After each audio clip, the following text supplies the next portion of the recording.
Pasi njoftoi largimin nga grupi parlamentar i Partisë Socialiste, Mariana Koçeku ka vijuar me reagimet. Në një postim në rrjetet sociale, deputetja e Shkodrës pretendon se ajo dhe familja e saj janë kërcënuar nga grupi i Bajrave.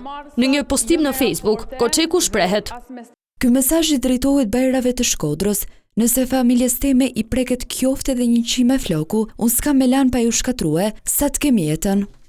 Lidhur me këtë çështje ka patur reagim edhe në Komisionin për Punët e Jashtme. Ishte deputetja demokrate Albana Vokshi, e cila u shpreh se qytetarët nuk kanë siguri, teksa këto problematika mund të prekin dhe procesin e integrimit. Është një shqetësim që shkon përtej përkatësive politike dhe prek edhe vetë themelet e shtetit të së drejtës, por prek edhe rrugën e Shqipërisë në integrimin evropian. Përgjigjen e mori nga kryetari i Komisionit të Jashtëm Igli Hasani, i cili u shpreh se kushdo që ndihet i kërcënuar duhet i drejtohet policisë.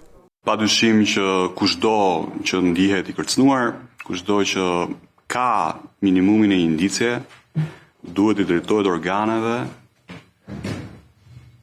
duhet i drejtohet policisë shtetit me njëherë nëse ka qoftë dhe një kërcënim të çfarë do lloji për masë.